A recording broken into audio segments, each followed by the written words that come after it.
The moment I met Soren's eyes across the dimly lit hallway, I knew something had already shifted. It wasn't planned. It wasn't wanted. But it happened.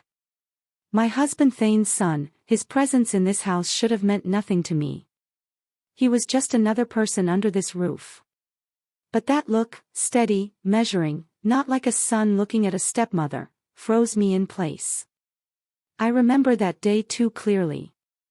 Thane had just left for another work trip to Burlington, leaving behind the silence I had long grown used to.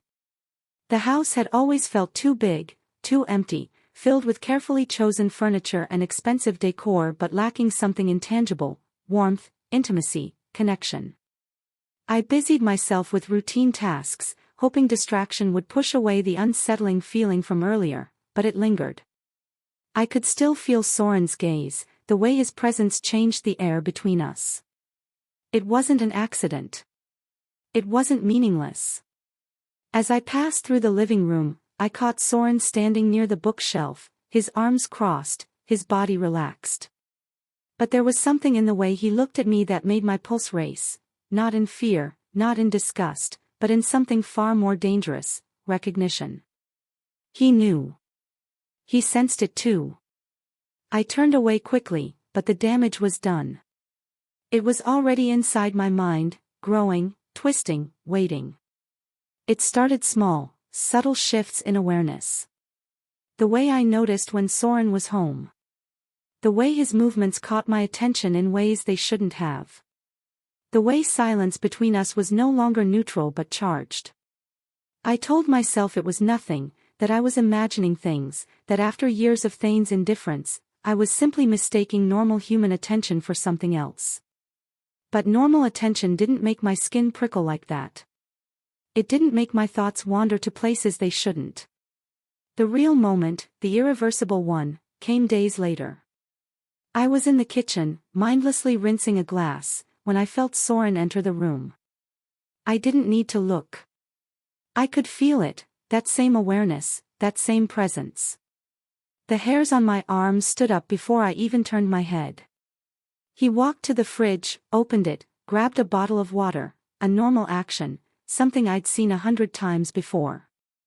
But this time, it wasn't normal. The tension was unbearable, the silence pressing down thick like humidity before a storm. Then, without thinking, I turned, a simple, automatic movement. But the moment my eyes met Soren's, it was like time stalled. Neither of us moved.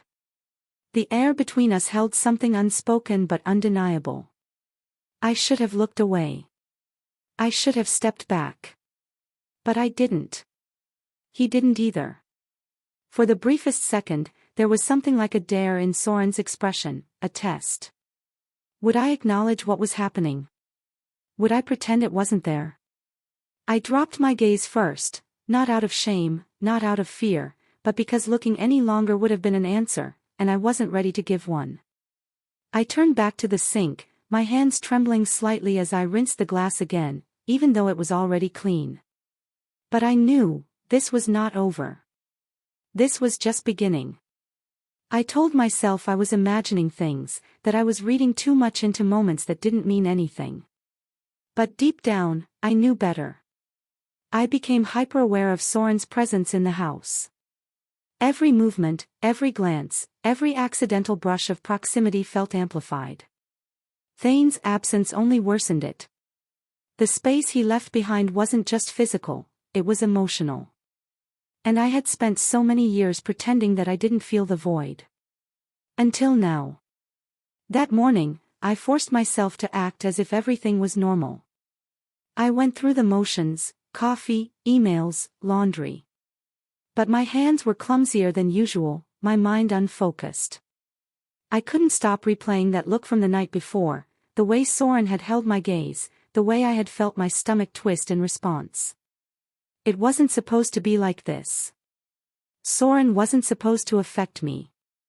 I decided I needed space, so I left the house.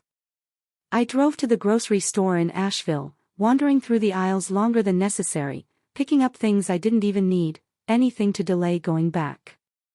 But I couldn't stay away forever. When I returned, Soren was in the living room, scrolling through his phone, one arm draped casually over the back of the couch. He barely looked up when I walked in, and for a moment, I felt foolish. Maybe I really had imagined it. Maybe I was overthinking everything.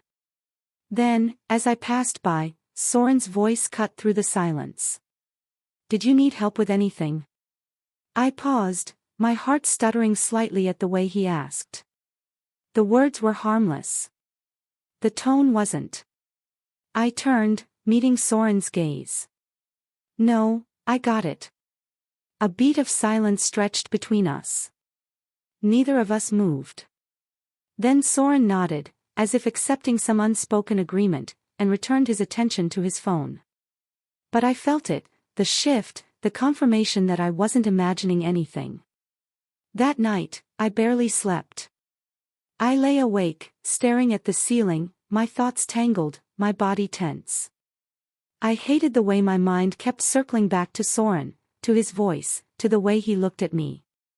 I kept trying to convince myself it was nothing. But deep down, I knew it was already too late.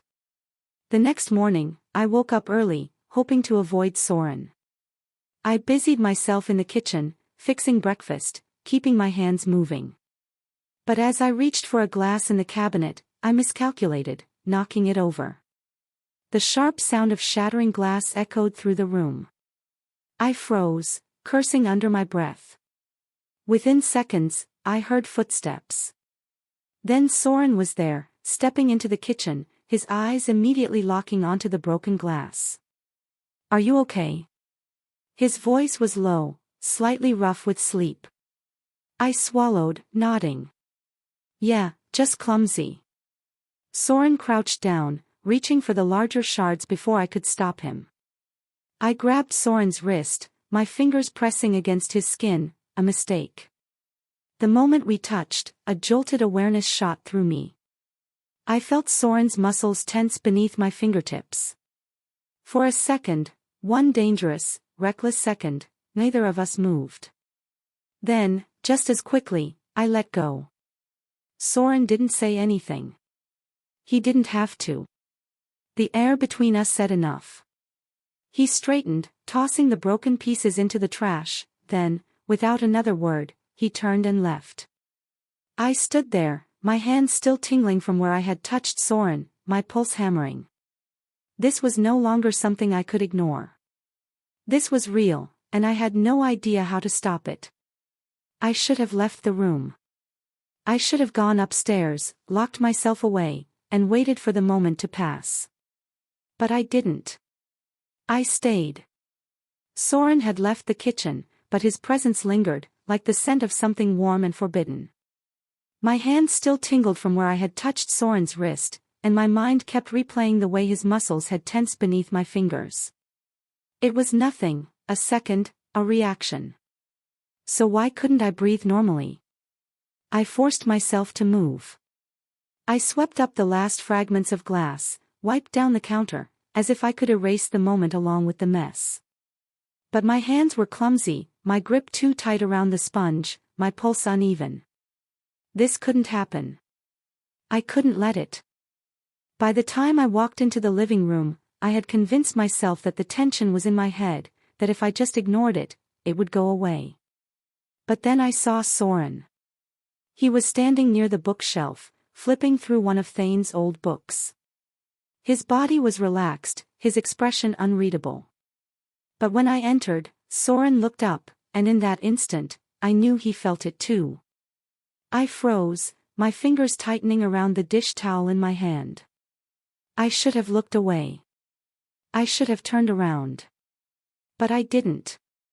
Instead, I stayed there, caught in something I didn't understand. I told myself to breathe, to act normal, to move past this ridiculous, dangerous thought that had taken root in my mind. "You seem distracted," Soren's voice was steady, casual, but there was something underneath it, something deliberate. "I'm fine," I said, too quickly. Soren didn't respond. He just studied me for a moment longer, then set the book down and walked past me, close enough that I felt the warmth of him as he moved. I thought Soren would leave the room, but he didn't. He stopped just behind me, so close I could almost feel his breath at the back of my neck.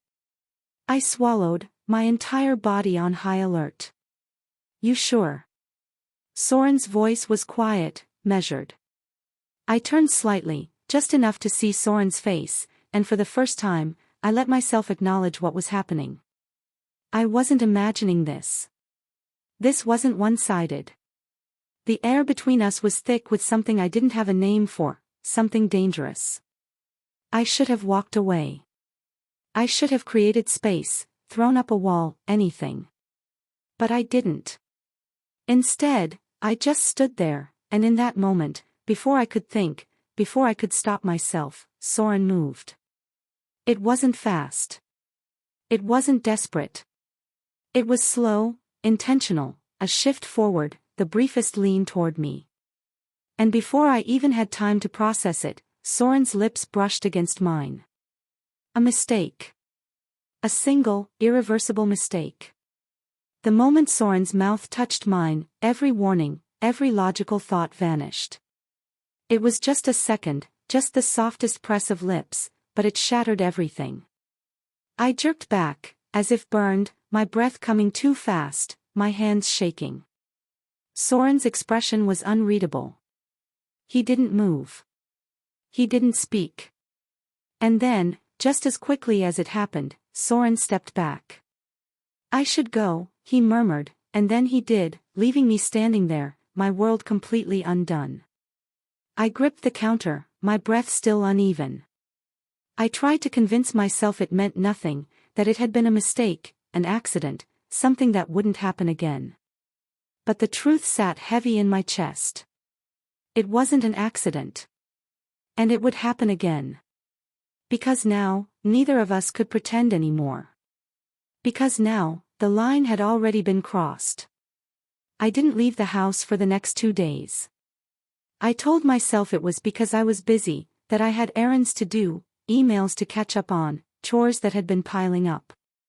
But the truth was simpler, I didn't want to face Soren. I barely slept. Every time I closed my eyes, I felt the moment replaying in my mind, the warmth of Soren's breath before our lips touched, the way time seemed to stretch and collapse all at once, the quiet shock in Soren's eyes when we pulled away. It was just a second, but it changed everything. I tried to convince myself that Soren had forgotten it, that it hadn't meant anything to him. But I knew better. And I knew I was running out of ways to avoid him. On the third morning, I finally left my bedroom. The house was quiet, filled only with the soft hum of the air conditioning. I made my way downstairs, moving carefully, listening for any sound that would tell me Soren was there. I stepped into the kitchen, half expecting to find him, but the space was empty. I exhaled a slow breath, turning toward the coffee maker. I was reaching for a mug when I felt it, that shift in the air. I didn't have to turn around to know Soren was there. A slow, steady awareness spread across my skin, the unmistakable weight of being watched. I turned, and there Soren was, standing at the edge of the kitchen, his posture tense, his expression unreadable. For a second, neither of us spoke. Then, finally, Soren took a step forward. We should talk. His voice was steady, but I could hear the tension underneath. I swallowed hard. There's nothing to talk about. A beat of silence. Soren studied me, as if trying to decide whether I actually believed that. Then, after a moment, Soren nodded. If that's what you want. Soren turned to leave, and something inside me clenched. I didn't know what I had expected, that Soren would push, that Soren would force me to confront what I already knew. Instead, Soren was giving me an out, an escape. I should have taken it. I almost did. But then I opened my mouth, and before I could stop myself, the words were there. It was a mistake. Soren stilled, his back still to me. For a long time, Soren didn't turn around. And then, slowly, Soren did. His eyes met mine, and something in Soren's expression made my stomach twist. Is that what you really think? I didn't answer. Because I didn't know. Because the truth was too dangerous to say out loud. Another long silence stretched between us. Then, without another word, Soren left. And for the first time in days, I felt something cold settle inside my chest. This wasn't over. Not even close. The weight of it settled into the fabric of my daily life, pressing against my every thought. Everything became an exercise in avoidance. I made sure Soren and I weren't alone in the same room. I left the house when I knew Soren would be home. I convinced myself that distance would erase what had happened. But distance did nothing. Because the problem wasn't just the moment we had shared. The problem was that I wanted it to happen again. And I hated myself for it. Guilt burned under my skin, sharp and relentless. I told myself that I loved Thane, that I would never betray him. But love and loyalty were two different things, and whatever this was between Soren and me, it wasn't something I could explain away. It was a slow, steady unraveling, a quiet, insistent pull. And I didn't know how to stop it. Then came the night that changed everything. I had been lying in bed, staring at the ceiling, willing sleep to come, but my mind wouldn't quiet. At some point, I gave up. I pushed back the covers, my bare feet meeting the cool floor, and slipped out of the bedroom. I wasn't sure where I was going. I just knew I needed air. I made my way downstairs, moving carefully, my heartbeat loud in my ears. And then, as I stepped into the hallway, I saw Soren. He was standing by the window, his back to me, his hands braced on the windowsill. Soren must have heard me, because he turned slightly. Our eyes met, and in that moment, I knew avoidance wasn't going to save me. Because no matter how much I tried to fight it, no matter how much I tried to run, I wanted this. And worse, I wasn't sure I had the strength to stop it. I should have turned around. I should have walked back up those stairs, locked myself in my bedroom, and never let this moment happen. But I didn't. I stood there, barefoot in the dimly lit hallway, staring at Soren as if I were seeing him for the first time. The silence between us stretched, heavy and full of something unspoken. Soren didn't move. Neither did I. I knew what was happening. This wasn't some innocent coincidence. I hadn't come downstairs just for air, and Soren hadn't been standing there, awake in the middle of the night, for no reason. We were both waiting for what I didn't know. Or maybe I did. Soren turned fully toward me, his expression unreadable. The dim light from the window cast sharp shadows across Soren's face. I wanted to look away, to pretend I didn't see the way Soren's eyes lingered on me. But I didn't look away. I felt frozen in place, my pulse loud in my ears. This was wrong. Every single part of this was wrong. And yet, I couldn't make myself move. Then, just as I thought I would break the silence, Soren did. Can't sleep. Soren's voice was quiet, steady. I swallowed hard. No, Soren nodded, as if that answer made sense. Then, after a pause, me neither. I exhaled slowly, gripping the fabric of my shirt like it could anchor me. I didn't ask why Soren couldn't sleep, because I already knew. We stood there for a long moment, caught in something too fragile to define. Then, finally, Soren shifted. I should go. The words should have made me feel relief. They didn't. Instead, they sent a sharp pang of something else through my chest, something that felt dangerously close to disappointment. I nodded, not trusting myself to speak. But neither of us moved. Not right away. Then, finally, Soren stepped past me. His arm brushed against mine, just barely, just for a second. But it was enough. A sharp jolt of awareness shot through me. I should have pulled back. But I didn't. Not right away. Instead, I let that second stretch too long. It was just a touch, but it was everything. And then, just as quickly as it happened, Soren was gone. I stood there, my heart pounding, my skin burning where Soren had touched me. I needed to stop this. I needed to end whatever this was before it destroyed everything. But deep down, I already knew it was too late. The next morning, I avoided Soren. I stayed upstairs longer than usual, pretending I had emails to answer, things to do. I could hear Soren moving around downstairs, the sound of cabinets opening and closing, footsteps shifting through the house. I told myself I wouldn't go down. But I did. When I finally stepped into the kitchen, Soren was already there, leaning against the counter, drinking coffee, like nothing had changed. But everything had changed. I busied myself with small tasks, pretending I wasn't hyper-aware of Soren, pretending I didn't feel the weight of last night pressing against my skin. At some point, I reached for a dish towel, and at the exact same moment, Soren reached for something next to it. Our hands brushed, just a second, just long enough for me to catch my breath, for my fingers to twitch against Soren's. I pulled away too fast, nearly knocking over my coffee. "Sorry," I murmured. Soren's eyes held mine for a moment too long. Then, finally, "Don't be." The way Soren said it sent something sharp and dangerous down my spine. And then Soren left, leaving me standing there, my heart racing, my hands trembling, and the realization sinking in heavier than ever, I was losing control. For the rest of the day, I tried to act normal. I went for a walk. I called a friend. I did everything I could to push the morning out of my head. But nothing worked. Because the truth was, I didn't want to forget it. I didn't want to push it away. And that terrified me. That night, I didn't sleep again.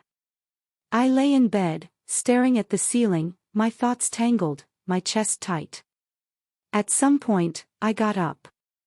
I wasn't sure why. I moved through the house quietly, the floor cool against my bare feet. And when I stepped into the hallway, I saw Soren again. Like last night. Like Soren had been waiting. We stood there, facing each other in the dim light, saying nothing. Everything felt too loud, my pulse, the silence, the tension that stretched thick and unbreakable between us. Then, finally, Soren exhaled. "This is getting dangerous." I swallowed, my throat dry. "I know." But neither of us moved. Neither of us walked away. Because no matter how much we denied it, no matter how many times we told ourselves it was a mistake, the truth was simple: we had already gone too far, and there was no turning back now. I stood barefoot in the dimly lit hallway, the cool floor pressing against my skin, my body motionless as I stared at Soren. I should have turned around. I should have walked back up the stairs, shut the door behind me, and pretended I never saw Soren standing there. But I didn't. The silence between us stretched, unbearably thick with something neither of us dared name. Soren was by the window, his frame outlined against the faint glow of the streetlights outside Asheville. His posture was tense, one hand gripping the edge of the windowsill as if holding himself in place. I felt frozen, my pulse hammering in my throat. The rational part of my mind was screaming at me to leave, to create distance, to erase whatever this was before it became something irreversible. But my body refused to move. Soren's gaze flickered toward me, unreadable. There was no accusation in his expression, no expectation, just quiet awareness, the kind that made my stomach twist. Soren had been waiting here. I knew that now. Just like I had left my bed and walked downstairs for a reason I refused to acknowledge. Seconds stretched endlessly. Neither of us moved. I opened my mouth to say something, to break whatever fragile thread was holding this moment together, but nothing came out. My thoughts were too tangled, my emotions too raw. Finally, Soren exhaled, his voice quiet, low. "This is getting dangerous." A shiver ran through me at how calmly Soren said it, not like a warning, not like a regret, just a fact. I swallowed hard, my throat dry. I know. And I did. But I still wasn't walking away. I didn't know who moved first. Maybe it was Soren. Maybe it was me. Maybe it was neither, just some inevitable force pulling us closer. But suddenly, the space between us wasn't enough, and I felt the warmth of Soren's presence, the weight of Soren's attention pressing into me like gravity. I needed to stop this. I needed to want to stop this. But all I felt was a slow, undeniable pull, one that had been building long before I had the courage to recognize it. Soren didn't touch me. Not yet. But Soren was close enough that I could see the rise and fall of his chest, the tension in his jaw, the slight shift of his fingers curling into a fist at his side, as if Soren was fighting something just as strong as what was burning inside me. I should have stepped back. I should have told Soren to leave. Instead, I did the worst thing possible, I stayed. And for the first time since this all started, I let myself wonder, what if I didn't fight it? Morning felt different, heavy. I stayed in bed longer than I should have, pretending I was still asleep, even as sunlight crept through the blinds. My heart was still unsteady, my mind still tangled in the events of the night before. Nothing had happened. Not really. But something had changed. I could feel it in the air, in the way my hands trembled slightly when I finally got up and dressed. I moved slower, more carefully, as if trying not to disturb the delicate balance that was holding everything together. When I finally went downstairs, I told myself it would be fine, that I had imagined the weight of last night, that everything would go back to normal. Then I saw Soren. He was in the kitchen, leaning against the counter, drinking coffee, like nothing had shifted between us. But the moment our eyes met, I knew everything had changed. I hesitated in the doorway, debating turning around. But it was too late. Soren had already seen me. Avoidance wasn't an option anymore. I forced myself to act normal, to move like I wasn't hyper-aware of every inch of space between us. I poured myself coffee, keeping my hands steady, keeping my focus on the mundane, on anything but the tension crackling under my skin. At some point, I reached for a dish towel, and at the exact same moment, so did Soren. Our hands brushed, a second, just enough for my fingers to graze Soren's skin, for heat to radiate between us. I pulled away too fast, knocking my coffee cup in the process. The soft clatter against the counter felt deafening. "Sorry," I murmured, my voice barely audible. Soren didn't move, didn't step back. "Don't be." The way Soren said it made something tighten in my chest. It wasn't just a reassurance. It was something else, a confirmation, a silent acknowledgement of what we both knew but weren't ready to say. I turned away first, forcing myself to breathe, to think past the haze of reckless thoughts swirling in my head. This couldn't happen. I couldn't let it happen. But deep down, I already knew I was losing control. And worse, I wasn't sure I wanted to stop. I tried to go about my day as if nothing had changed, as if I hadn't spent the entire morning replaying last night, dissecting every glance, every breath, every unspoken thing that passed between us. I told myself I was in control, that whatever this was, I could bury it before it became something I couldn't undo. But self-control had never felt so fragile. The house was too quiet. Thane was still away, and without him, there was no buffer, no distraction to keep my thoughts from circling back to the one thing I wasn't supposed to think about. I threw myself into cleaning, the kitchen, the living room, the guest bedroom, anywhere that kept me busy, that kept me from lingering in the spaces where I might run into Soren. But avoidance only worked for so long. By the time the afternoon stretched into evening, I had exhausted every excuse to keep moving, every way to avoid the inevitable. I was pouring myself a glass of water at the sink when I felt Soren behind me. I didn't hear Soren come in, but I knew the moment Soren entered the room, the shift in the air, the way my skin prickled with awareness. I kept my back to Soren, gripping the counter. "I was thinking of making dinner," I said, forcing normalcy into my voice. A pause. A breath.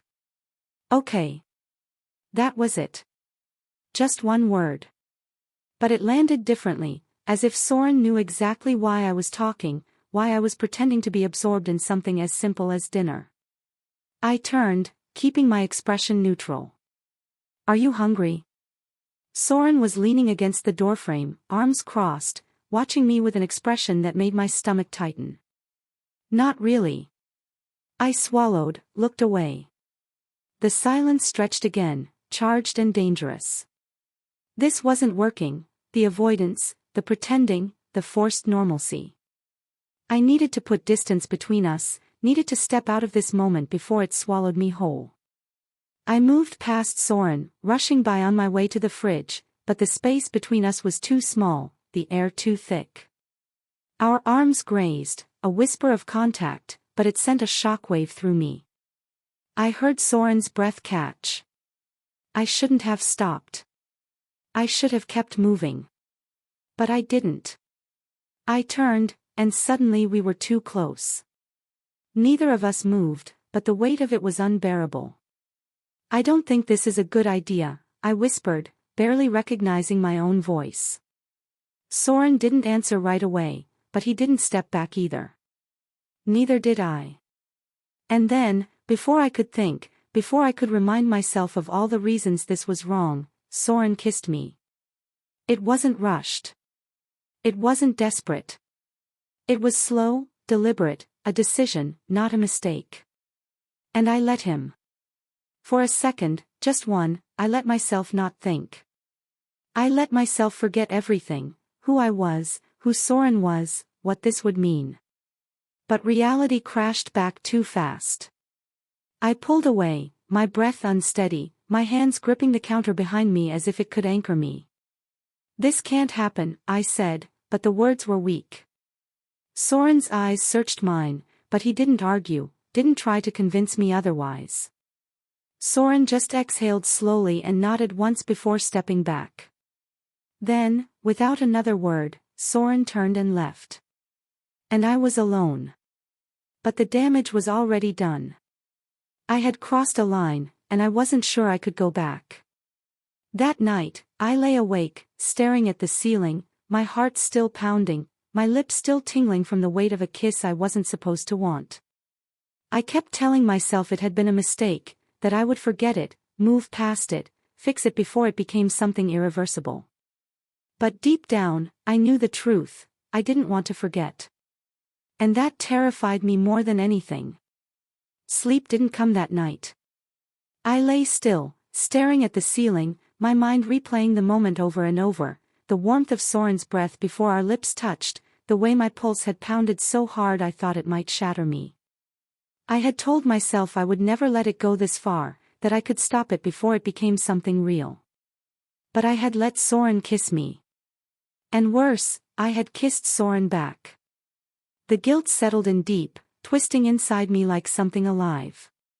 I wasn't just a woman with a secret now. I was a woman who had done something she couldn't take back.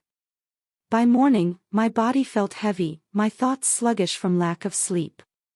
But I forced myself out of bed, forced my limbs to move, to function. The house was quiet as I stepped downstairs, my bare feet making no sound against the hardwood floor.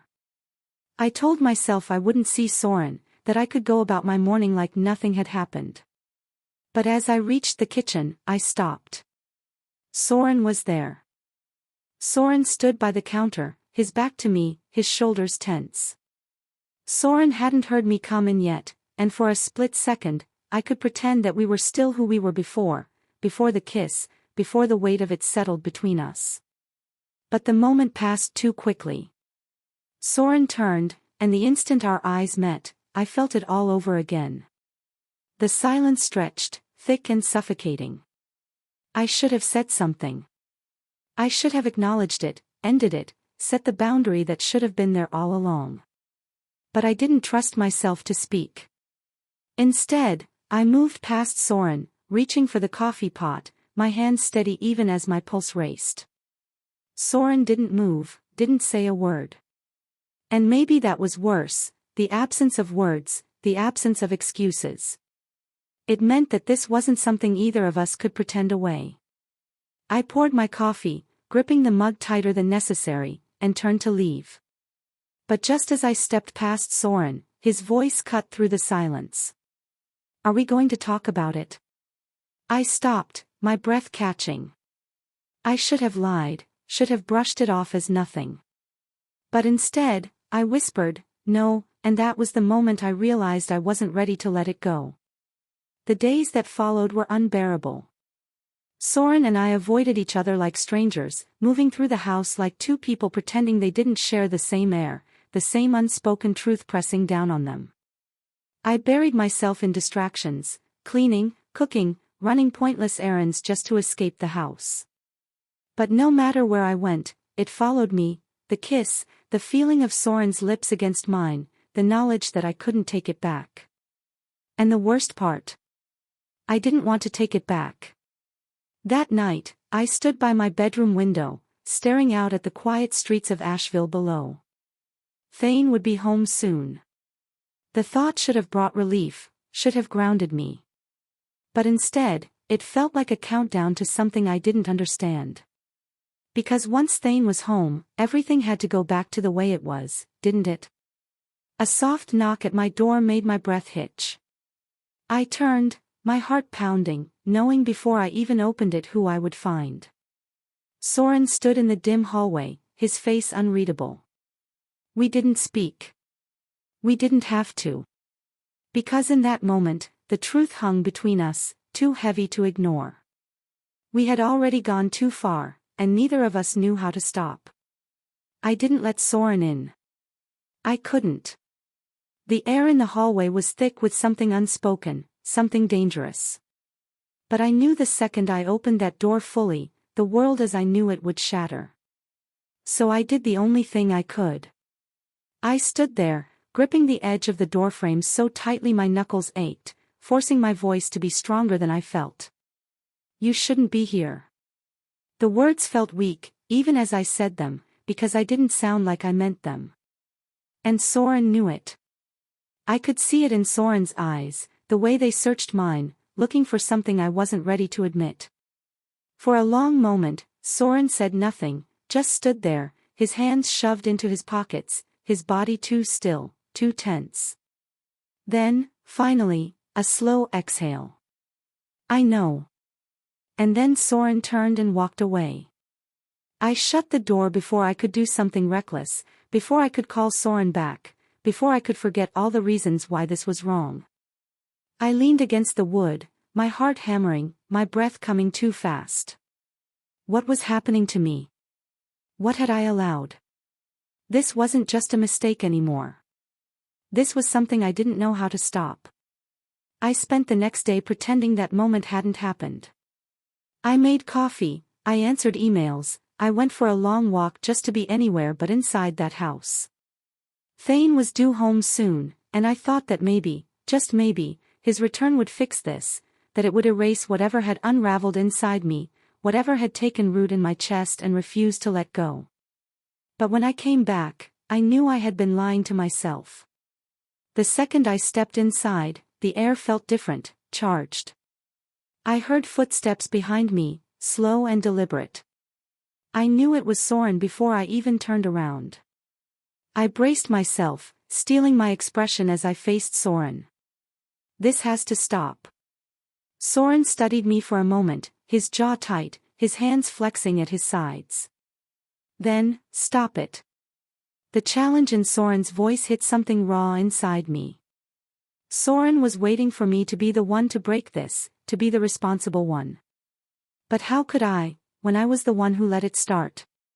I swallowed hard, shaking my head. "Thane will be home soon." A pause. A flicker of something unreadable in Soren's eyes. Then, "Why are you telling me that?" I felt my stomach twist, heat climbing up my neck. I didn't have an answer. Or at least, not one I wanted to say out loud. A long silence settled between us. Then, finally, Soren stepped back, giving me space I hadn't even realized I needed. But Soren's eyes never left mine as he murmured, "You're not as sure about this as you pretend to be." And the worst part? Soren was right. That night, I barely spoke to Thane. He came home, exhausted from work, greeting me with the same tired routine, a kiss on the cheek, a distracted smile, a murmured, "How was your day?" I gave him an answer that meant nothing, something vague, something safe. But inside, I felt like I was suffocating. Thane didn't notice. Or maybe he just didn't care enough to ask. I sat across from him at dinner, watching him read through his emails on his phone, answering messages that apparently couldn't wait. And all I could think about was how different this felt, how distant. I had spent so long pretending I was fine, that our life was fine. But now, I could feel the cracks, in every conversation, in every silence. And for the first time, I wasn't sure if I wanted to pretend anymore. Days passed. I told myself that I could fix this, that I could go back to the way things were before. But the more I tried, the more it became clear I couldn't. Because now, I was aware of how little Thane saw me, of how much Soren did. And the worst part? I didn't know which part of that hurt more. I tried to convince myself that nothing had changed, that life could go back to the way it was before. But pretending wasn't as easy as it used to be. Thane was home. The house was full again, his voice, his presence, his routine. It should have felt normal, like slipping back into something familiar. But instead, it felt foreign, like I was playing a role in a life that no longer belonged to me. I watched Thane move through our home as if nothing had shifted, as if the walls weren't closing in on me. He kissed my forehead in the mornings, asked about my day in the evenings, and held my waist slightly as he passed by in the kitchen. And every touch felt wrong, not because I didn't love him, but because I felt nothing. That was the real betrayal, wasn't it? Not the secret that sat between me and Soren. Not the kiss I couldn't erase. But the realization that I had been gone long before this. Days blurred together. I avoided being alone with Soren, the one person I should have felt safest with. I filled my time with tasks, errands, anything to keep myself from sitting in my own silence. I convinced myself that if I just acted normal, things would fix themselves. But nothing felt normal anymore. And I wasn't the only one who noticed. One evening, as I stood by the kitchen counter, running my hands over the smooth surface, Thane walked in. I felt him before I saw him, his presence familiar, yet strangely distant.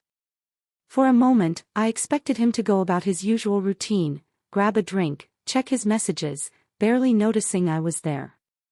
But this time, Thane stopped. His voice was careful, measured.